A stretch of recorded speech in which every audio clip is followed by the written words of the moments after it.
Valencia is in turmoil.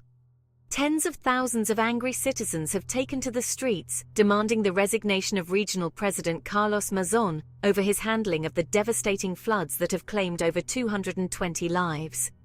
Near the City Hall Square, the scene was chaotic. Police clashed with protesters, using batons and shields to push back the crowds. Video footage shows chairs and other objects being hurled at officers, while several buildings were vandalized. The anger in the air was palpable. The protests, which local media estimate drew around 130,000 people, began at 6 p.m. The streets echoed with chants of killers, as placards demanding Mazón's resignation filled the air.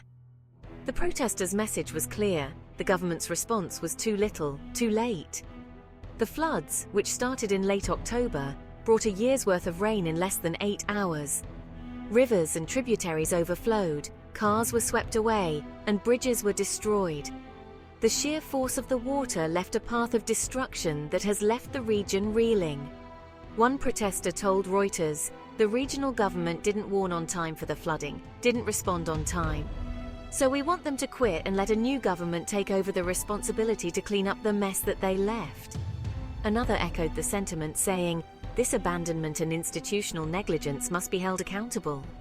Mazón, however, claims he wasn't warned early enough about the severity of the rain by central authorities. The Spanish government, on the other hand, says it tried calling Mazón at least 4 times before reaching him. Some reports even suggest that Mazón was at a restaurant hours into the floods, though he denies missing any calls prior to the catastrophe. The tension between local and central authorities is mounting. Meanwhile, the search for over 70 missing people continues. More than 8,400 soldiers, along with divers, are scouring the region, particularly near Valencia's shore. In the aftermath of Saturday's protests, Valencia's mayor Maria José Catala took to social media to urge calm. "With absolute respect to everyone, I consider that confrontation and vandalism will never be the solution," she wrote.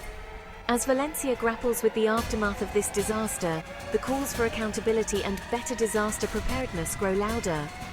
The floods have not only left physical scars but have also exposed deep-seated issues in governance and disaster management. This is not just a story about a natural disaster. It's about the resilience of a community, the demand for accountability, and the pressing need for effective leadership in times of crisis. Stay tuned for more updates. This is Channel Name, bringing you the latest.